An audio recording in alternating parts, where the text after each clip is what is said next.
Einen schönen guten Morgen wünsche ich Ihnen allen. Ich darf Sie im Namen des TRIAS Verlages ganz herzlich begrüßen. Mein Name ist Bettina Ziegler und ich vertrete die Pressestelle des TRIAS Verlages. Wissen, was uns gut tut, das beschreibt relativ genau, was TRIAS Bücher wollen.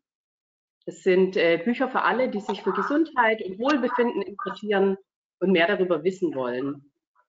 Also Bücher, die gut tun, die helfen, gesund zu werden und gesund zu bleiben. Es geht da um physisches und psychisches Wohlbefinden, gesunde Ernährung, solche Dinge. Heute ist jetzt unser Thema wunderbar weiblich, weil der kleine Unterschied zwischen Mann und Frau, der ist eigentlich ganz schön groß. Das fängt an bei den Geschlechtsorganen, den Körperfunktionen, der Sozialisation oder auch beim Umgang mit Stress. Wir haben heute zwei Autorinnen hier, die uns einiges darüber erzählen, was Frauen seelisch stark und körperlich gesund macht. Aber bevor wir jetzt mit dem Inhalt anfangen, möchte ich ein paar Hinweise noch zur Regie geben.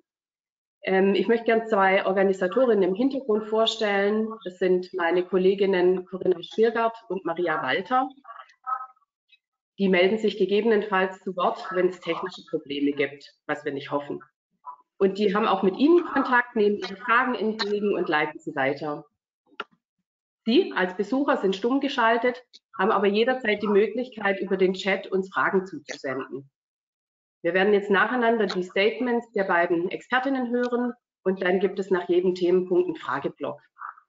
Wenn Sie uns Fragen senden, worüber wir uns sehr freuen würden, dann nennen Sie bitte Ihren Namen und das Medium, für das Sie schreiben, weil falls wir es dann jetzt hier nicht schaffen, alle Fragen zu besprechen, würden wir im Nachgang auf Sie zukommen. Dr. Libby spricht Englisch. Sie dürfen die Fragen gerne auf Englisch schicken oder auch auf Deutsch, dann kümmern wir uns um die Übersetzung.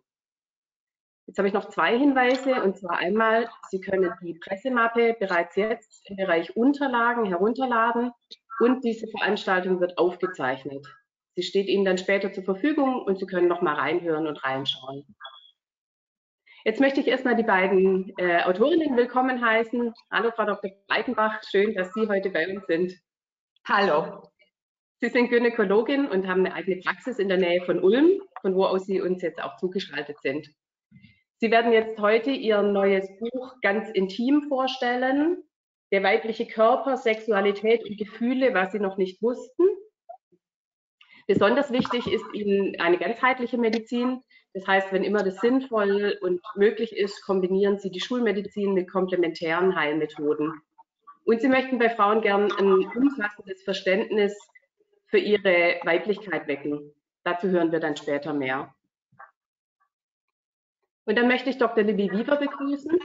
Von ihr sind bereits 9 Titel bei TRIAS erschienen, unter anderem das Stoffwechselgeheimnis und das Washing Woman Syndrom.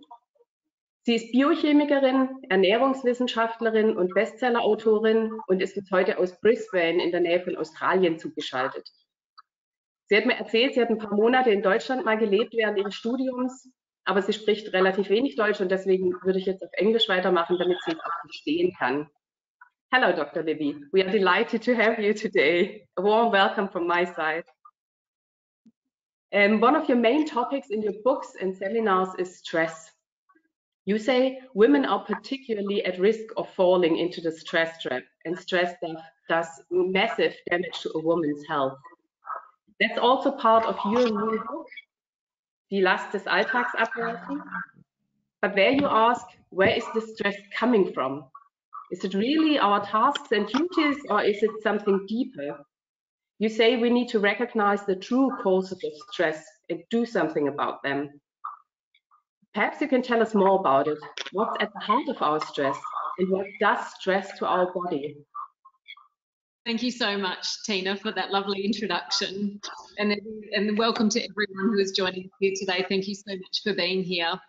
Talking about stress is absolutely one of my most favourite topics to cover. And in my most recent book, I really wanted to dive beneath the surface to examine what stress really is. Because I think so often these days when we're asked, how are you? A lot of people reply, I'm stressed, or I'm really busy. And people think that's just the way life is these days.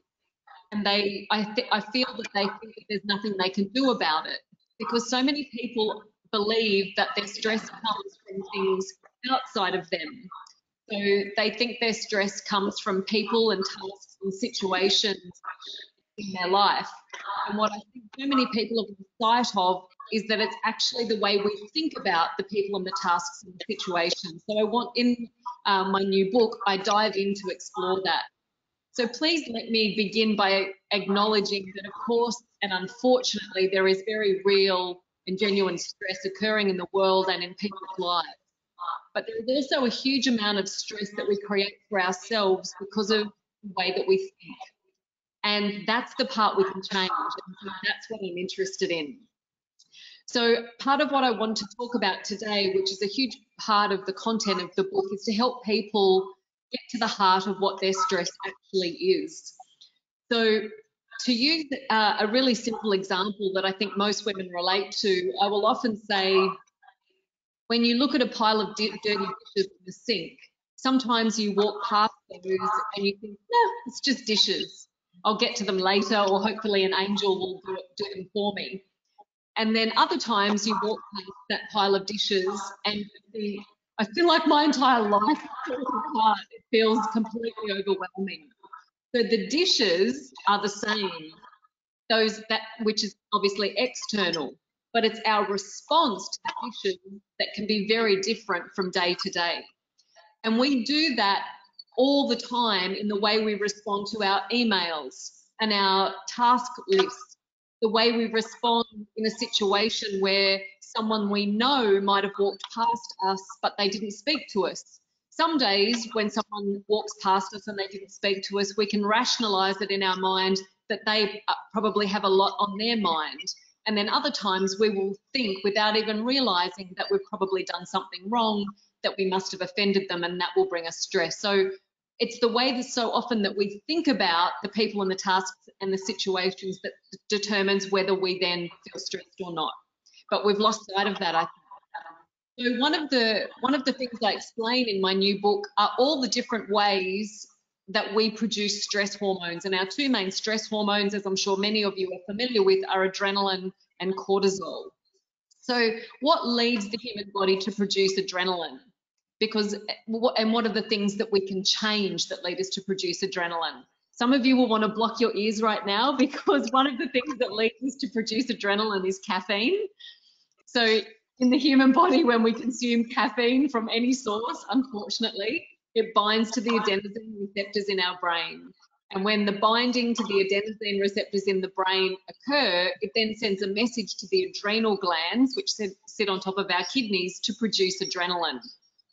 Now, I'm not saying don't have caffeine, but a lot of people regularly overconsume it. And adrenaline is one of the main hormones behind feeling anxious. So there are some people who are genuinely chilled out. They are genuinely really relaxed people. And so if they have a coffee, it probably just helps their brain to focus better.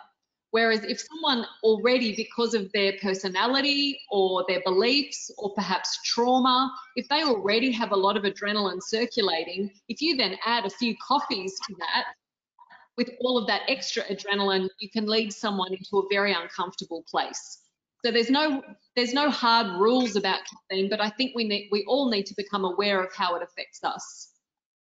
So that's the first thing. The second thing that leads the human body to produce adrenaline is our perception of pressure and urgency. Now, I chose the word perception before pressure and urgency for a reason. And that's because we forget that we get to choose how we see each situation in our life. We forget that we get to choose how we see each day. Now, I'm not denying that there aren't things that aren't urgent. Of course there are. If you get a phone call from school that your child has been injured, that's urgent. You want to get there as quickly as you can.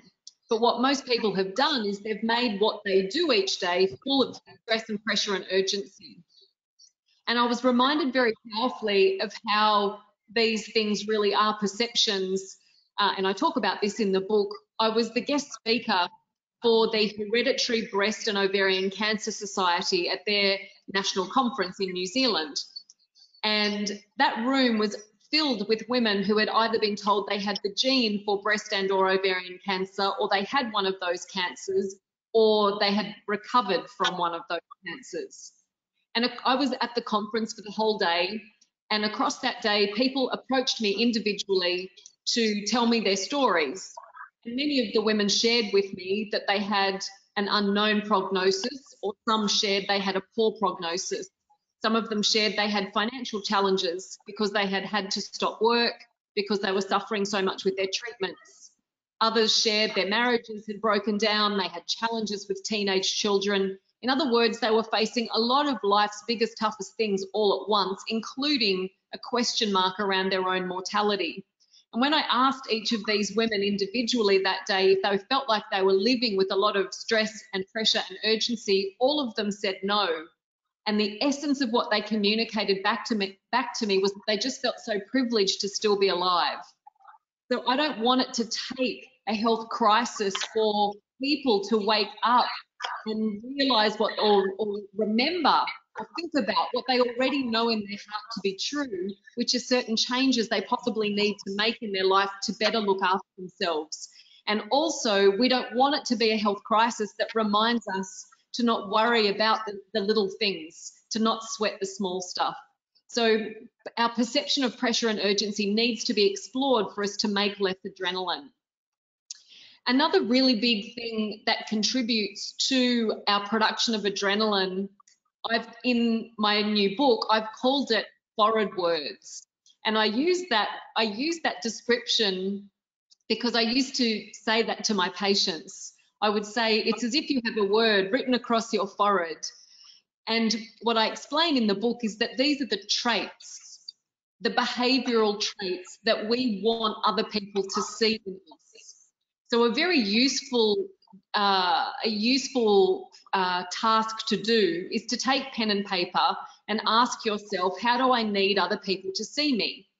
And some of the words that women regularly write down when I ask that question is they want others to see them as kind, thoughtful, selfless, intelligent, independent, courageous, funny, perfect is another big one, or a big ray of sunshine.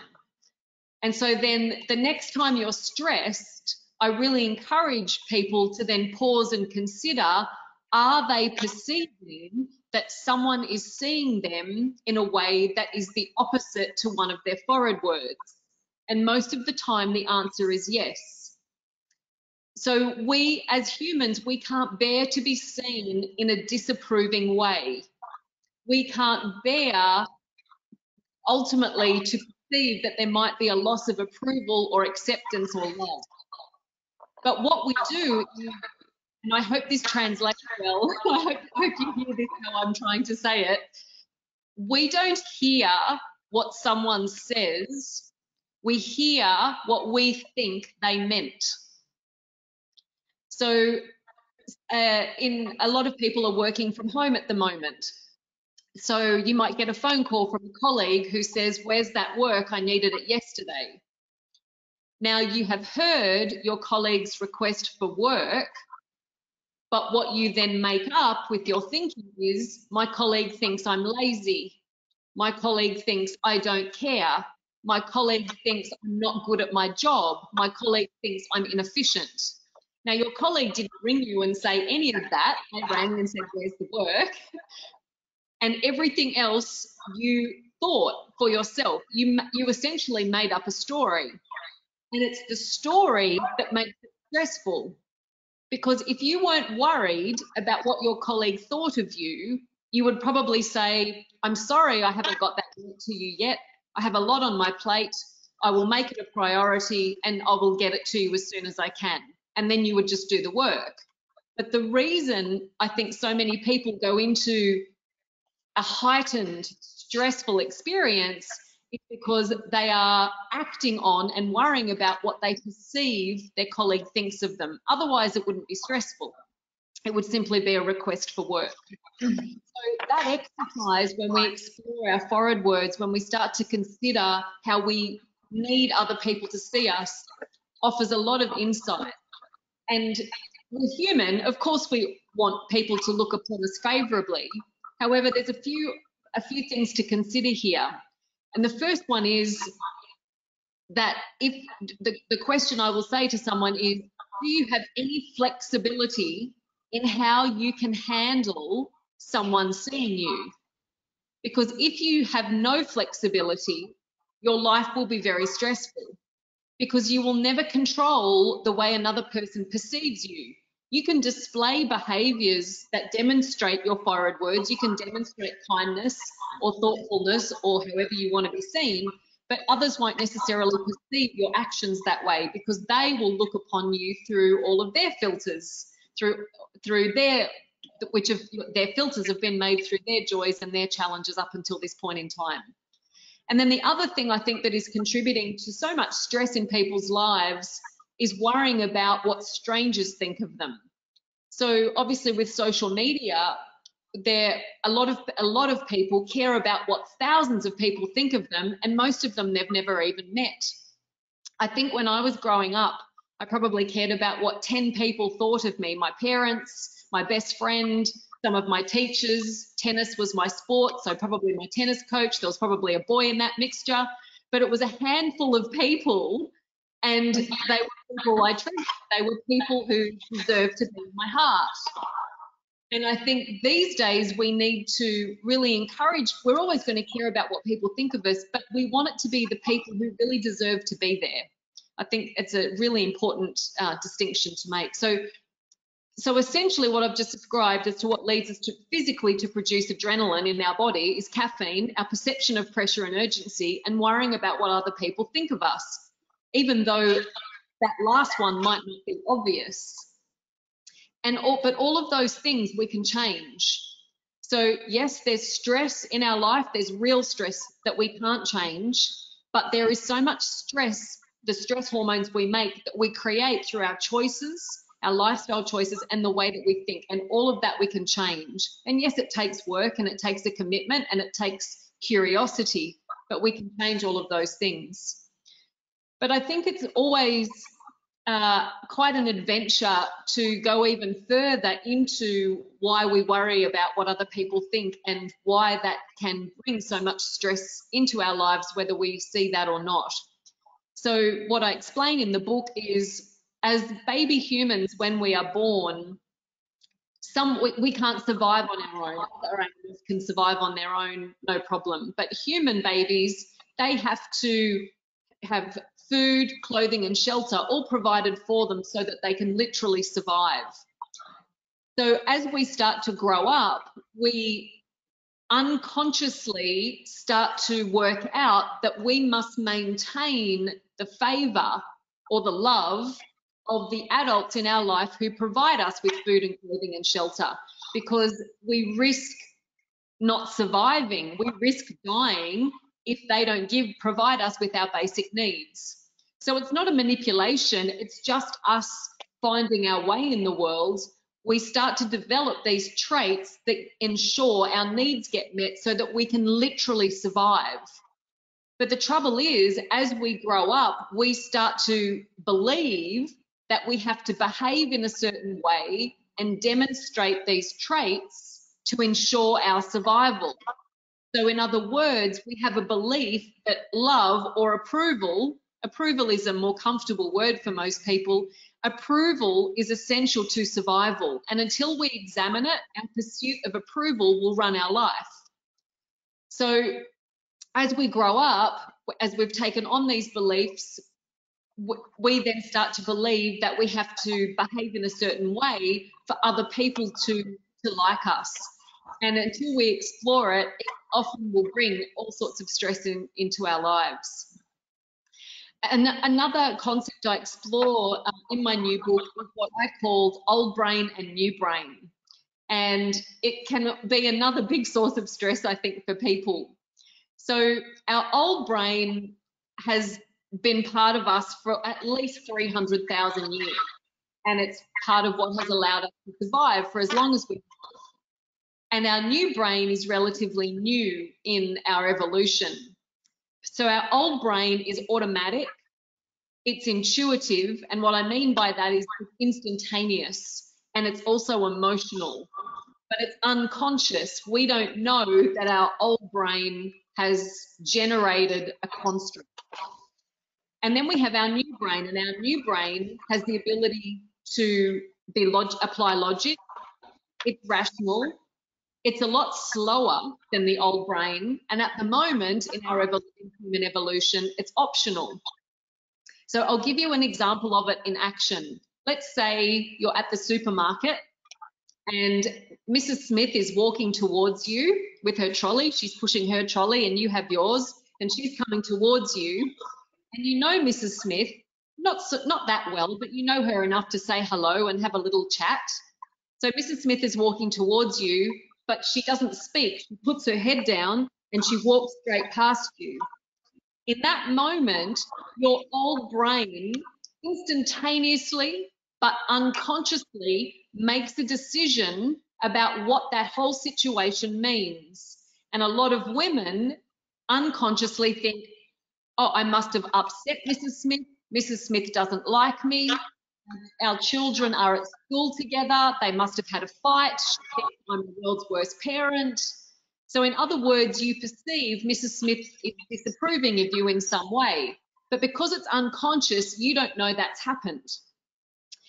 And if you then go home in that state, if that's the meaning you make from Mrs. Smith not talking to you at the supermarket, it will be a pattern you run, and it's probably a meaning you've created that people disapprove of you. You'll have created it 20 times that day already, and you'll do it 20 more times that afternoon.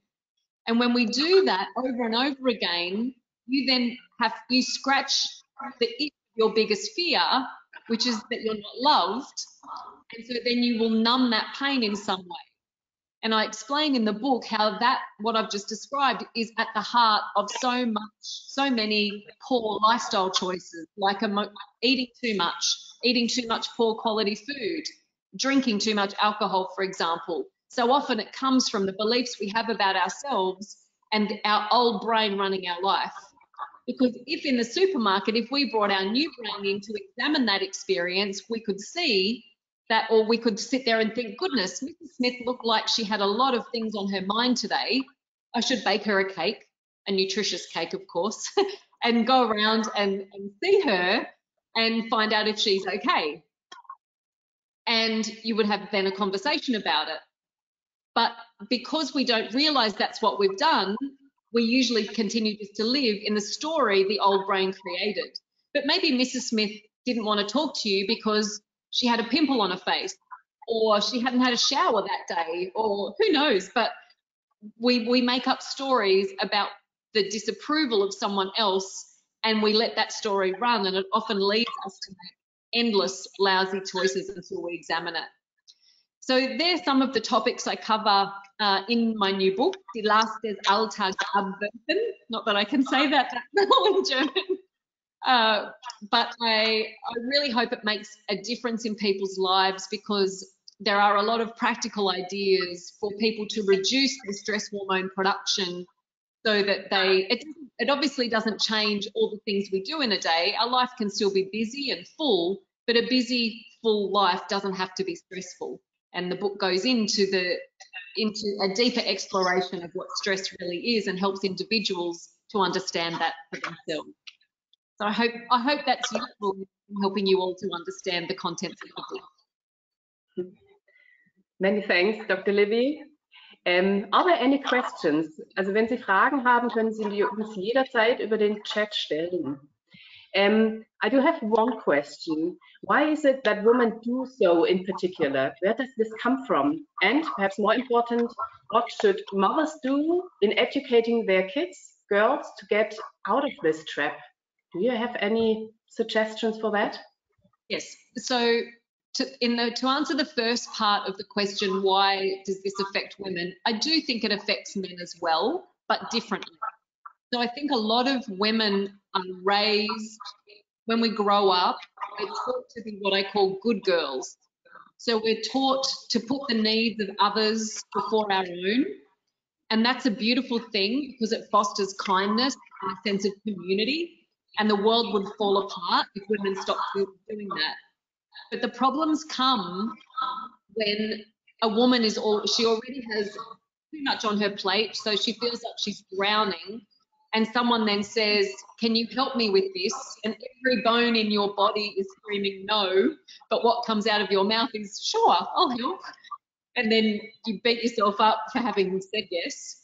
So again, I always encourage women to examine where that's come from. And it comes from, I think, wanting to be seen, the forward words again, wanting to be seen as kind and helpful and thoughtful and selfless. And when we can't say no, we're essentially worried about what the person on the receiving end of our no is going to think of us. And if they're a friend, of course they're going to understand that we have a lot on our plate already. And if the shoe was on the other foot and they said to us, could you help? Sorry, if we said to them, could you help? And they said no, we're not going to say, oh, well, that's it, no more friendship. You would say, oh, I hope you're okay. I hope your work overload doesn't last long. So that's the first part of why women especially. And then the second part about raising our daughters to have a different experience. I feel that there's a fine line between teaching young women that sense of community and that sense of contribution, because we must do that.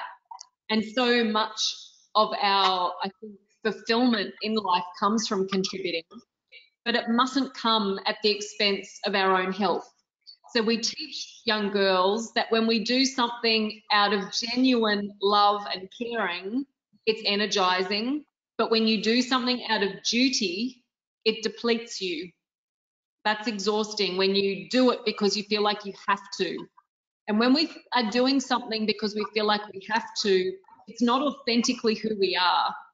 So I remember I was thinking about the way young women, young girls often want to meet the expectations of other people. We want to keep them happy. And I think part of this is teaching them to meet their own expectations first. And rather than they don't have to keep this person happy and this person happy, it's a bonus if they do. But teaching them to meet their own expectations rather than what everybody else expects. Mm-hmm. And it's a journey and it's an evolution for us as women. Can you tell us perhaps some example or exercise how we can break these automatism? Well, the first step is to be aware of it. So when I would get women or a client, a patient, when I would get her to write down her forward words, if that alone sometimes makes people laugh or sometimes it makes them cry because they can see where so much of their stress is coming from. And so, for example, when I gave you the example of the colleague and they said, where's that work? I needed it yesterday. And you go into a stress response. It's in that stress response that you want to pause and think, okay, what has just occurred? What has my old brain automatically done? Because it's unconscious. You don't get a notification that your old brain has done that. But you are reminded to tune in when you get stressed. So you pause in that moment, okay, and I get people to separate. I often will get them to write a circle and write the words, what happened? And so in that circle, you write, my colleague phoned and asked, where is the work? And then you draw a new circle, and in that you write the word meaning. So what meaning did you create from the what happened? And the meaning you created was, she thinks I'm lazy. She thinks I'm inefficient. She thinks I don't care. She thinks I'm bad at my job. And then you look at it and you go, did she say that? Is that true? No, I made all of that up myself.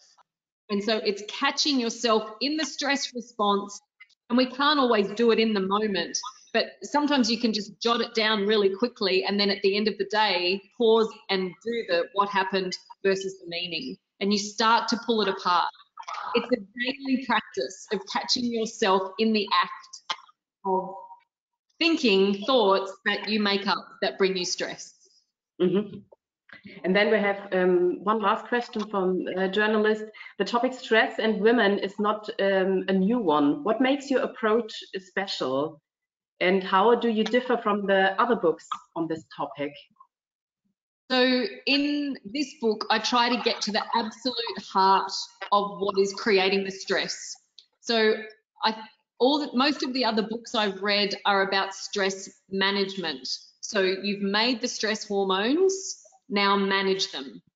So diaphragmatic breathing, meditation, all the things that lower stress hormone very effectively.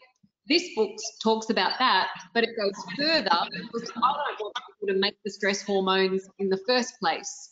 I'm trying to help people's bodies make fewer stress hormones in the first place by getting them to see what actually leads their body to make stress hormones, which is caffeine. So explore how that affects you. Explore your perception of pressure and urgency, and examine your forward words so that you can see that so much of your stress hormones come from how you worry about what others think of you, and then start to train your brain in a new way to respond differently. One of the most powerful questions we can ask when we feel like we're sensitive to other people is, I wonder what's going on for them. I wonder what's going on for Mrs. Smith in the supermarket when she doesn't speak. So many adults are still egocentric. We're supposed to be egocentric when we're little kids, but a lot of us don't grow out of that. We think that everything that happens is because of us.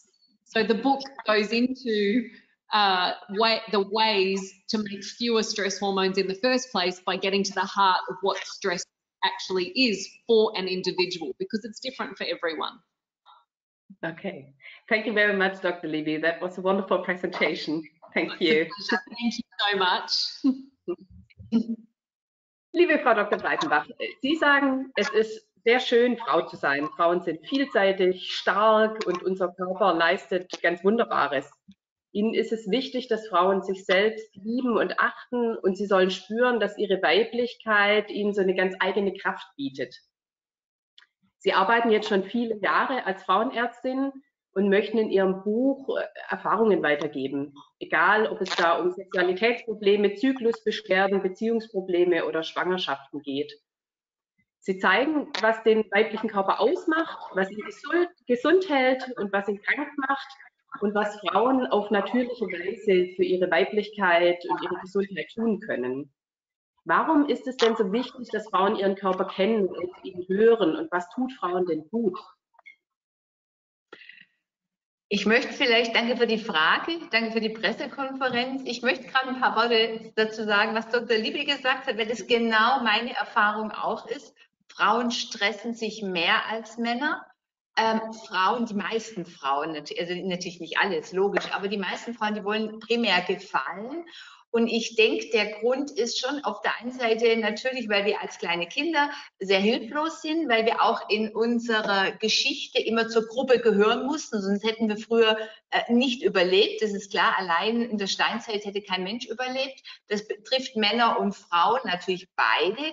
Aber wir Frauen sind natürlich jetzt auch über Jahrtausende in doch einer weitgehend, sage ich jetzt mal, patriarchalischen Gesellschaft auch so sozialisiert, dass wir ohne Frau zu sein, ohne Kinder zu bekommen, nichts wert waren und auch definitiv häufig nicht überleben konnten. Also das muss man schon realistisch sehen, und deswegen wollen wir auch gefallen, und wir haben eben das auf unsere Stirn geschrieben.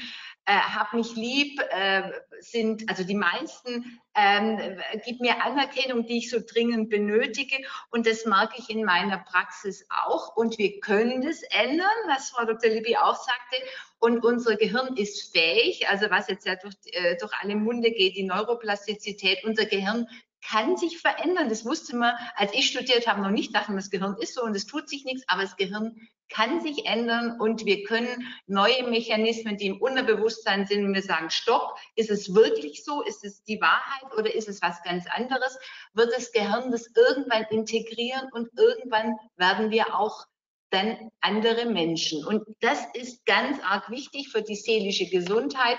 Wie gesagt, ich arbeite ganzheitlich, aber aus meiner langjährigen Erfahrung glaube ich, dass die Denkansätze für die seelische und damit auch für die körperliche Gesundheit sicherlich das Wichtigste sind. Wenn ich jetzt nicht auf andere schaue, sondern auf mich, Will ich das wirklich? Macht es mir Freude? Ist es mein Lebenskonzept? Das finde ich eben auch ganz wichtig zu fragen, was will ich am Leben? Das machen die wenigsten Frauen. Also will ich Karriere? Will ich in der Stadt leben, auf dem Land? Will ich Kinder? Wie viele? Was für ein Mann ist mir wichtig für meine Lebensziele?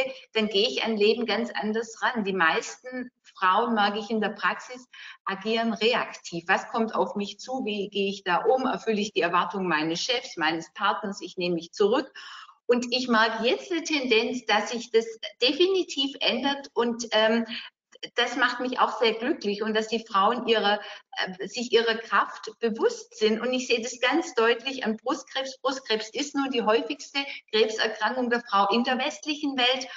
Und es gibt, laut Wissenschaft gibt es da keine psycho-onkologische Faktoren, also psychische Faktoren, die für Brustkrebs prädisponierend sind. Aber ich bemerke ganz oft die gleiche Geschichte. Die Frauen zu mir kommen und sagen, jetzt habe ich die Karriere meines Mannes aufgebaut, ich habe die Kinder erzogen, ich habe meine Eltern gepflegt, jetzt sind sie gestorben und ich dachte, ich habe endlich mal Zeit für mich und jetzt entdecke ich den Knoten.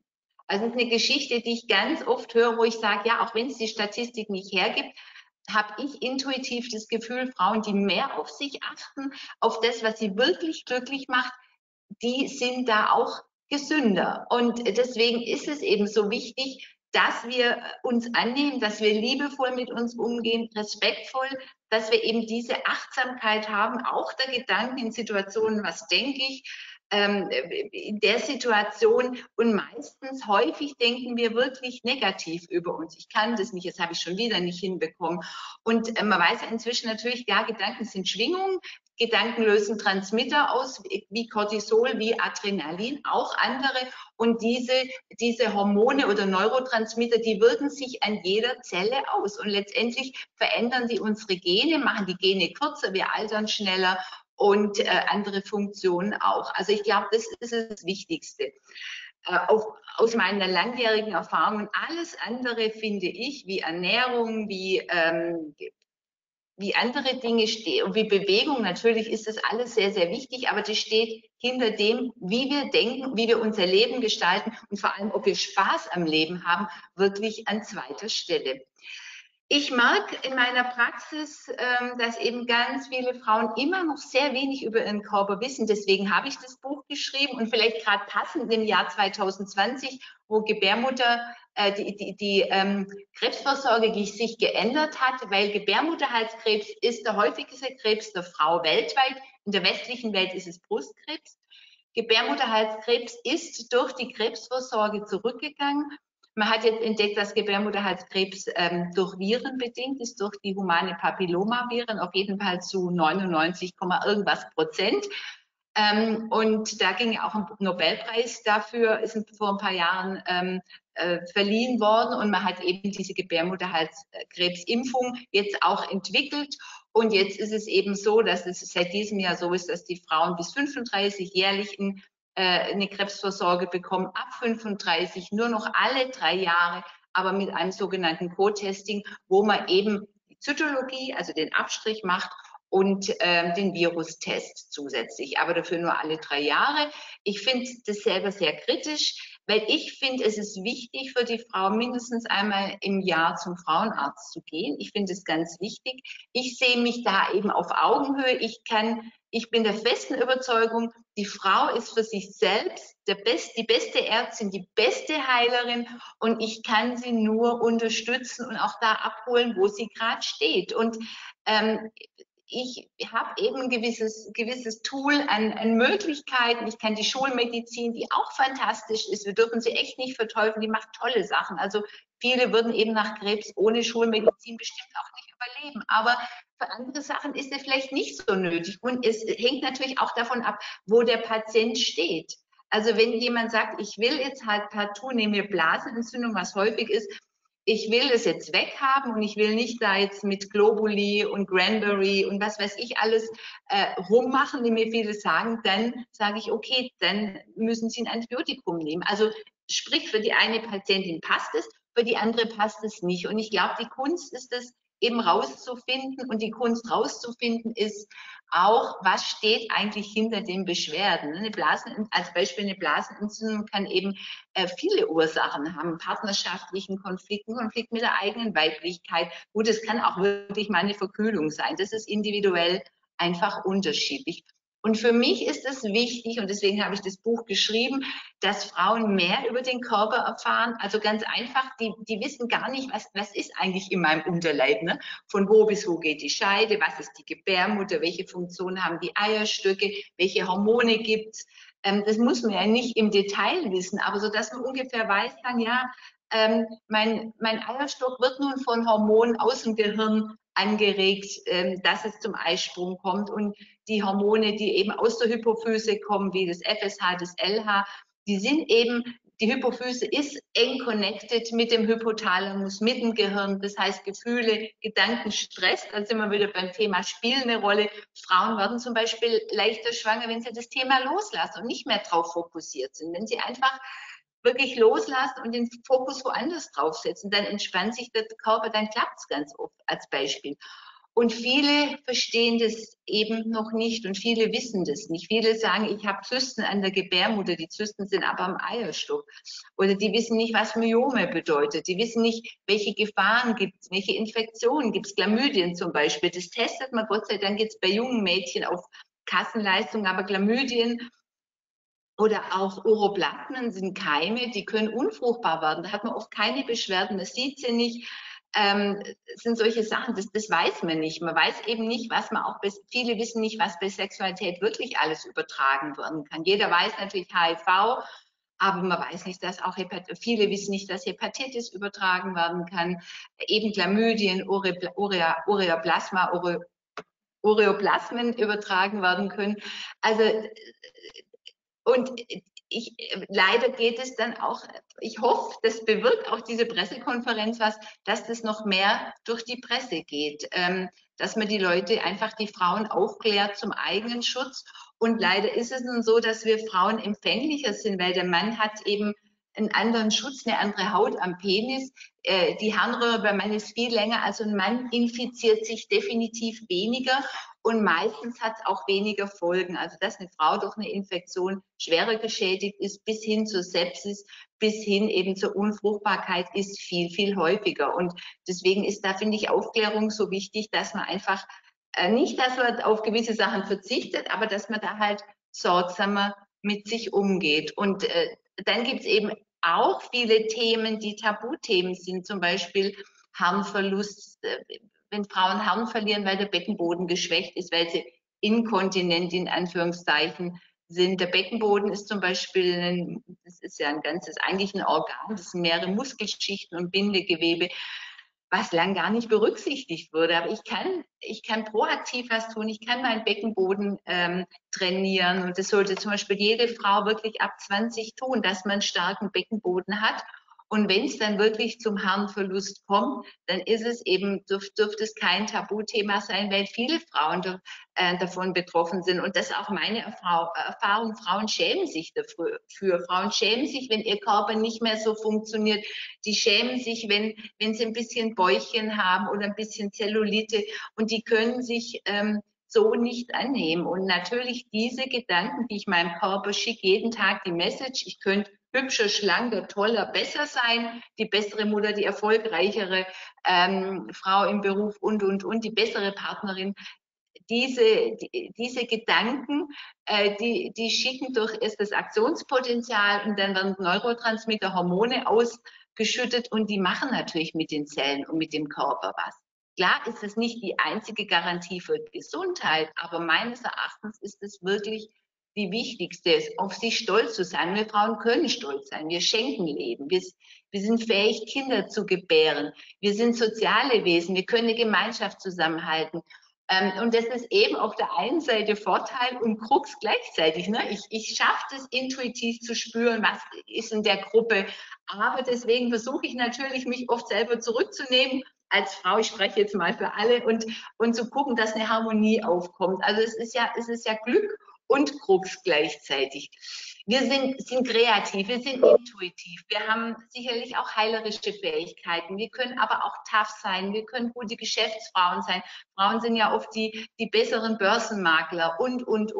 Wobei ich sagen muss, also ich finde es gut, dass es männlich und weiblich gibt, also nicht, dass ich die Männer dadurch abwerten will, überhaupt nicht, sondern nur mit dieser Polarität, die sich gegenseitig achtet und die gegenseitig sich schätzt, kann was Sinnvolles entstehen. Und ich denke, wir Frauen dürfen da schon ein ganzes Stück an Selbstbewusstsein lernen und vor allem auch an Selbstfürsorge, für uns zu sorgen und auch, wie Dr. Libby sagte, sich meine Interessen auch verfolgen, auch wenn es mal nicht gefällt. Und das ist wirklich hart und da muss man sich wirklich umstellen, aber letztendlich bringt es Lebensfreude, Gesundheit und auch ein Fortschritt, eine Evolution letztendlich. Und ich glaube, das ist jetzt, und das hat man jetzt verstanden, ich glaube, der Weg ist, ich sehe es bei jungen Frauen, die viel mehr, finde ich, dazu stehen, aus meiner Erfahrung, klar, die haben den Stress mit den sozialen Medien, mit Instagram, aber insgesamt habe ich das Gefühl, die gehen eher so mehr ihren Weg, als es vielleicht noch vor 10 Jahren war. Okay. Wir haben ja eine Frage, Frau Dr. Breitenbach, und zwar wird hier gefragt, Stressmanagement mag für Frauen sicherlich hilfreich sein, aber der Stress ist ja nicht nur selbstgemacht, sondern auch Resultat gewisser gesellschaftlicher Erwartungen und negativer Erfahrungen. Und diesen nicht nachzukommen, erzeugt dann wieder Stress. Wie entkommt man denn so einem Teufelskreis? Also ich finde es auch, was Dr. Libby gesagt hat, zu überlegen, ist es wirklich so? Da gibt es ja diese Katie Byron, die auch gesagt hat, ist es wirklich so? Ist es wahr, was ist? Oder meine ich das so? Ist es wirklich wahr? Ich glaube, das ist das Wichtigste. Und letztendlich, also sich zu hinterfragen, ist es wirklich so? Und dann immer sagen, tue ich mir was Gutes? Also sich zu sagen, tue ich wirklich für mich? Ich glaube, das schafft am Anfang schon Stress, aber letztendlich, wenn dieses Verhalten eingeübt ist, wie bei allem, dann, also wie bei einer Sportart, wenn ich es dann kann, schafft es natürlich weniger Stress. Aber diese Phase des Umlernens, des Hinterfragens, des Gehirn neu zu programmieren, ganz ehrlich, ist natürlich Schwerstarbeit. Aber es wird einem die Seele, der Geist und der Körper langfristig danken. Okay. Es kam gerade noch eine weitere Frage rein.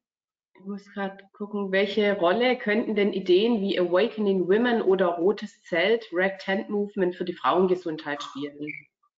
Sagt Ihnen das was, Frau Dr. Breitenbach? Ich überlege gerade nicht 100%, ich weiß nicht, ob es richtig. Ich glaube, es geht darum, dass Frauen, Sie sagen ja auch, dass Frauen die besten Heilerinnen für sich selber sind. Vielleicht können Sie dazu auch was erzählen. Warum ist es so? Also weil Frauen meistens mehr einen Körperbezug haben. Die wissen schon, die fühlen schon, wenn irgendwas, also die fühlen außen, wenn was nicht stimmt, aber im eigenen Körper schon häufig, dass irgendwo zieht, irgendwas komisch ist. Und wenn ich dann hinfühle und ich habe das Gefühl und dann wirklich in das Gefühl auch reingehe und spüre, was ist es, was könnte die Ursache sein? Und dann natürlich, das heißt nicht, jetzt nicht zum Arzt zu gehen, aber diesen Impulsen, dieser Körperweisheit, der Körper auch sagt, denen zu folgen und dieser Sache nachzugehen und wirklich hinzuspüren, ist es dies oder das. Ich glaube, das ist der erste Schritt. Natürlich, ich bin auch ein Fan von Visualisieren. Ich glaube, das ist auch wichtig oder es kann helfen in gewissen Situationen. Also Heilung auch zu visualisieren. Aber gut, da gehen natürlich die Meinungen auseinander. Aber ich denke einfach erstmal auf den Körper zu hören und zu gucken, auch die Bedürfnisse aufzuhören. Was brauche ich denn? Was fehlt mir? Und da wirklich hinzuspüren. Und gerade aus Ihrer Erfahrung als Frauenärztin berichten Sie ja auch in Ihrem Buch, dass das ein Zeitpunkt ist, wo man auf jeden Fall jederzeit einen Arzt aufsuchen könnte und sollte, wenn man eben spürt, irgendwas ist jetzt hier anders, ne? Genau. Was sind denn noch so Punkte, wo Sie sagen, da sollte eine Frau doch mal zum Frauenarzt gehen? Gibt es da irgendwelche Anzeichen, wo Sie sagen, dann auf jeden Fall bitte? Also auf jeden Fall natürlich bei Schmerzen.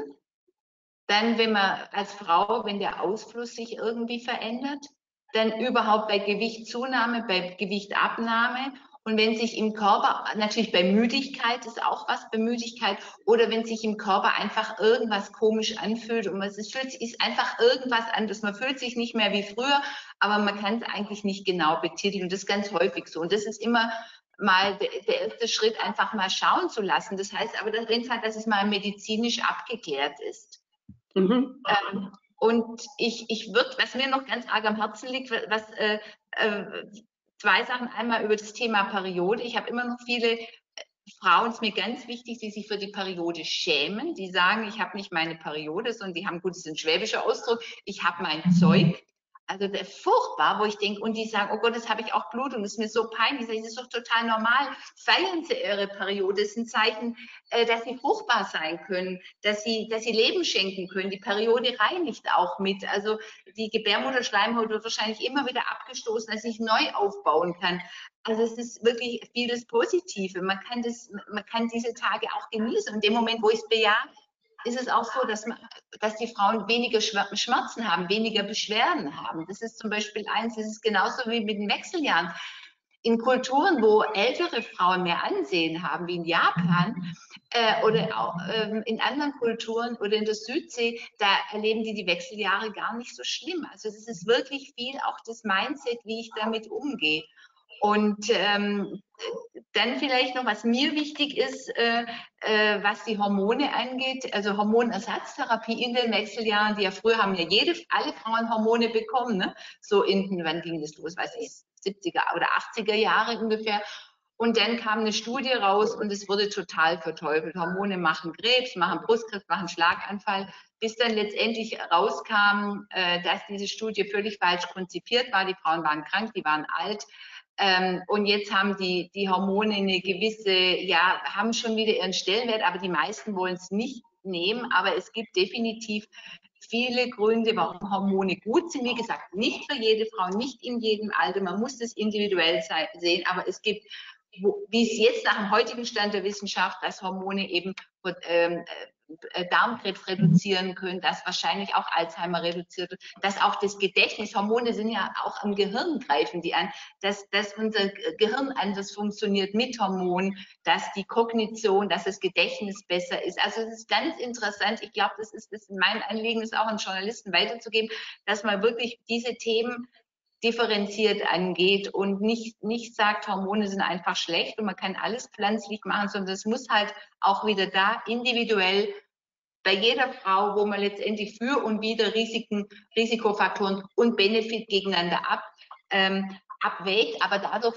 viele Frauen auch durch die Hormone wirklich deutlich mehr Gesundheit und Lebensqualität haben. Gut, gibt es denn weitere Fragen von Ihnen? Dann können Sie die uns gerne noch über den Chat stellen, wenn Sie möchten.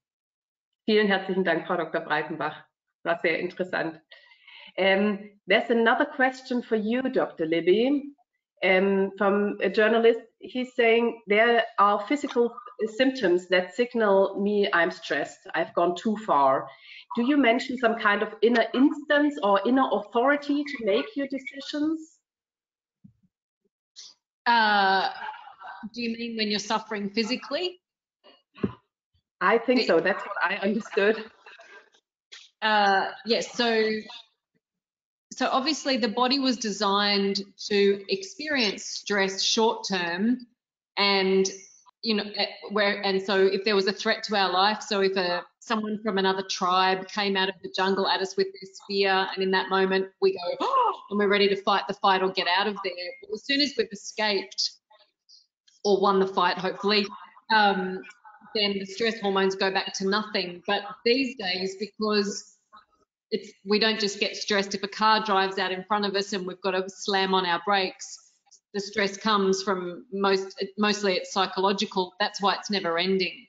So the body can withstand a certain level of ongoing stress, but as the journalist said, eventually you then start to feel it in your body and it becomes very uncomfortable. So I see the body as an extraordinary vehicle of communication. So I will often say the body doesn't have a voice, but it gives us symptoms to let us know whether it's happy with our choices or not.